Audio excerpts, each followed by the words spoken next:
Bonjour tout le monde, bienvenue sur l'Après Ciné, la chaîne du passionné. Aujourd'hui, premier épisode des séries de mon enfance. Et pour commencer, je vais vous parler de Sankukai, une série que, quand j'étais petit, j'adorais.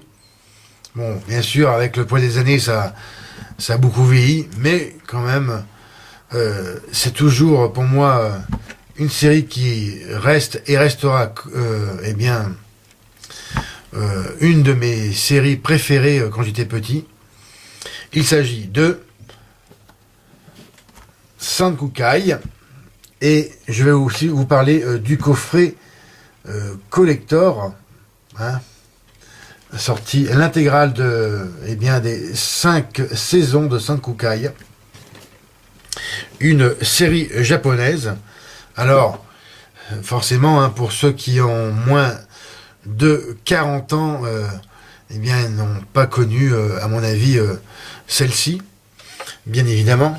Alors, de quoi ça parle? Je vais d'abord lire la description qu'il y a sur le coffret.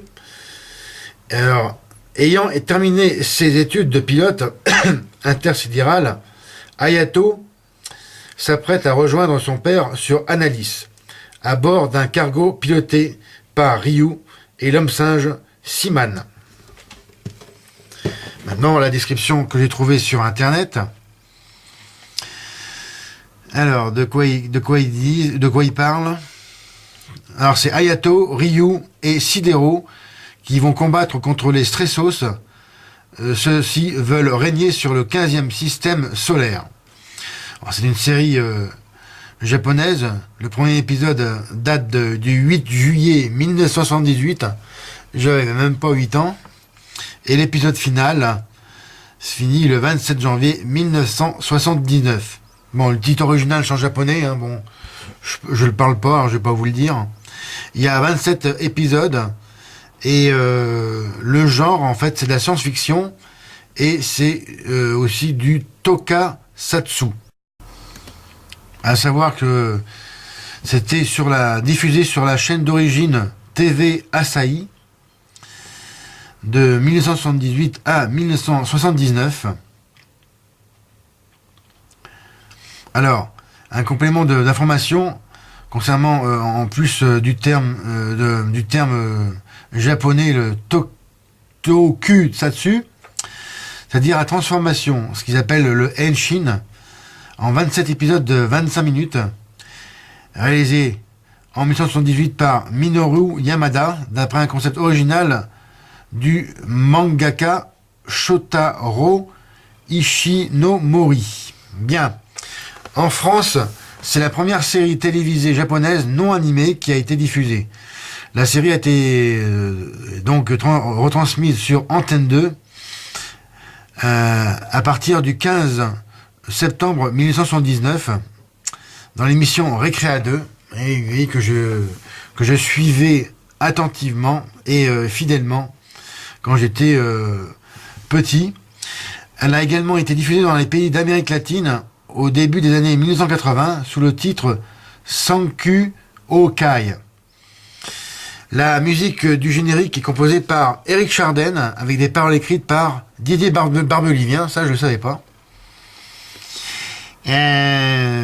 Donc le synopsis, voilà, un peu plus complet, hein, celui-ci. Donc en l'an 70 du calendrier spatial, les humains ont commencé à coloniser l'espace. Plusieurs générations après la Terre n'est plus, pour les descendants des colons, qu'un élément de leur histoire. La troisième planète du premier système solaire. Le 15e système solaire est quant à lui composé de 3 planètes habitables, Sheita, Analis et Belda, qui gravitent autour du Soleil Glora. Ce système solaire est situé à 15 années-lumière de la Terre. Wow, c'est à côté. Hayato est un jeune pilote sorti de l'école de navigation de Belda.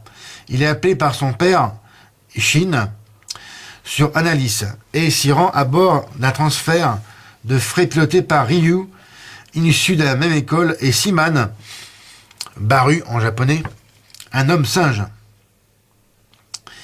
Bien, et alors qu'ils approchent d'Analis, la planète est attaquée par les Stressos, les très méchants et très vilains. En japonais, c'est Gabanus, une tribu nomade dirigée par Golem 13. En japonais, c'est Roku Seiya 13. Celui-ci a décidé de soumettre le 15e système solaire à sa dépendance. Bien, voici donc un complément d'information des plus complets. Allez, je me rappelle quand j'étais petit, c'était un rendez-vous que je ne manquais quasiment sous aucun prétexte. Les fameux récré à deux, hein, pour ceux qui connaissent. Donc c'était quand même à la fin des années 1970. Je ne sais pas si quelqu'un à mon âge sur la chaîne ou qui est parmi mes abonnés, faites-le moi savoir. Je serai bien sûr très content de pouvoir partager nos souvenirs en commun si on en a concernant cette série. Et j'adorais ça, voilà.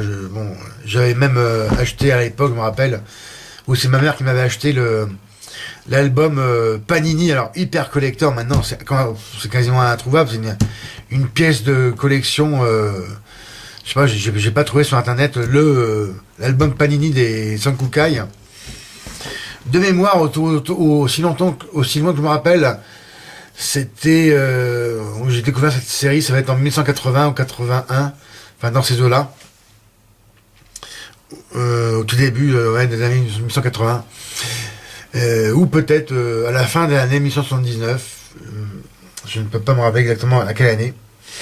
Et ma mère m'a acheté cet album Panini, et avant que je faisais un plaisir avec mon argent de poche d'aller à l'époque au bureau de tabac m'acheter les fameuses vignettes que j'ai changées avec les copains à l'école. Quel bon souvenir, enfin c'est des souvenirs d'enfance vraiment merveilleux.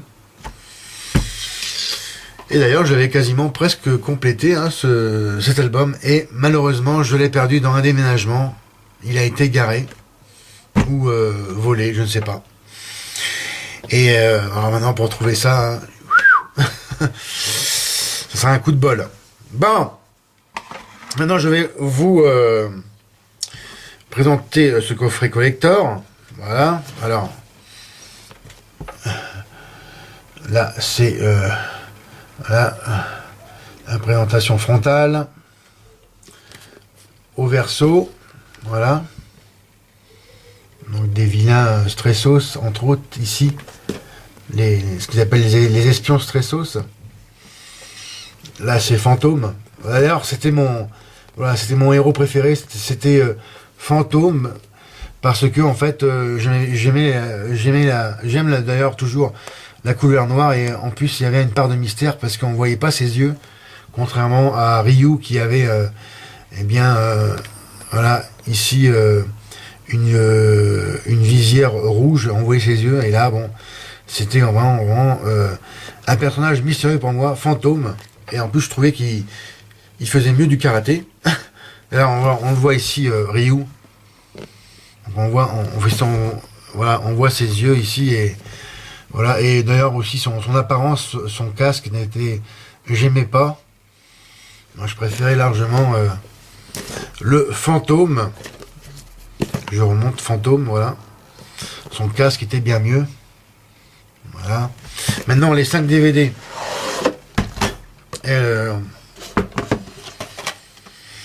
Donc, ben oui, je m'en suis revu, voilà, qu'est-ce que j'ai vu les 5 premiers épisodes de la saison 1. Voilà. Le fantôme. Premier DVD. Voilà, le verso.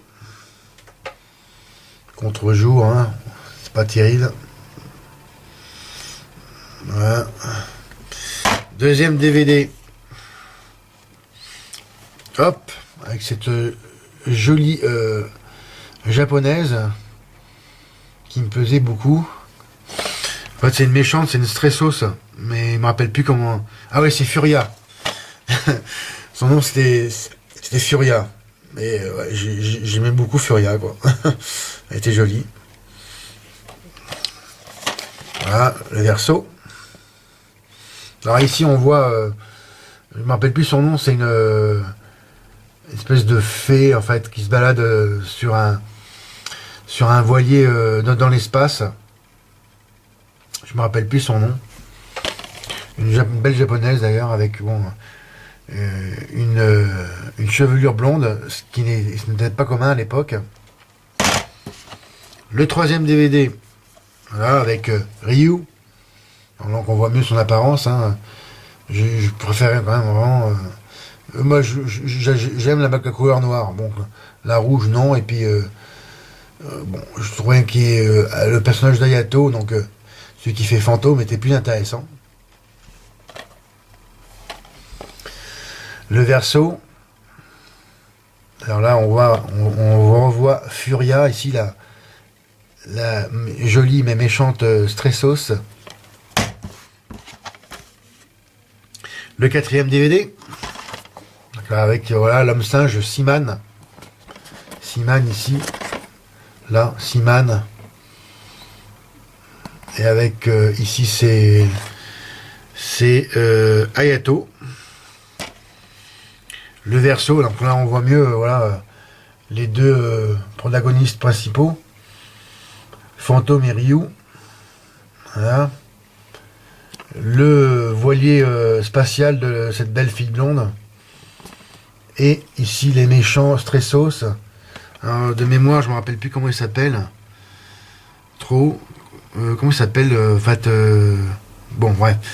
Il y a ici, voilà, un des chefs, et ça c'est un sous-chef, je me rappelle plus comment il s'appelle. Les vilains stressos. Et le cinquième et dernier DVD, voilà, avec ici représenté, on voit toute l'équipe, Hayato, Ryu, Seaman, et Sidero, le robot, qui parle. Bon, voilà, c'est assurément, bien sûr, de nos jours, c'est une série qui est ultra kitsch, mais combien séduisante, et qui a bercé mon enfance, assurément. Alors on va savoir quand même en bonus, j'ai des menus animés, une présentation des personnages, une galerie de photos du tournage et différentes bandes annonces. Alors c'est en version française, hein, bien entendu, en Dolby Digital, format DVD, couleur. Et qu'est-ce qui me marque en durée? En tout, j'en ai pour 11 heures de visionnage. Il y a de quoi faire. Alors je l'ai pas eu cher, hein, ce coffret DVD, c'est pour seulement 4,90 € en occasion dans un des magasins de ma bonne vieille ville de Bourges. Et qu'est-ce qu'il y a d'autre à retenir? Au niveau de l'âge, pas de restriction d'âge, c'est tout public, hein, c'est une série familiale, bien évidemment. C'est une série pour enfants, mais aussi pour adultes, voire pour homme mature maintenant que je suis. Et voilà, c'est vraiment c'est sûr que Comme je le disais, c'est vraiment kitsch, mais ça a vraiment un charme indéniable que je vous recommande particulièrement et fortement si vous aimez une série une série de télévision japonaise atypique qu'est Sankukai.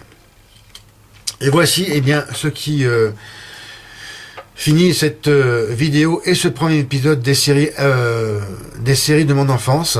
J'espère qu'elle vous a plu. Alors, comme d'habitude, laissez-moi vos commentaires en dessous de ma vidéo. Mettez-moi un M si vous avez aimé.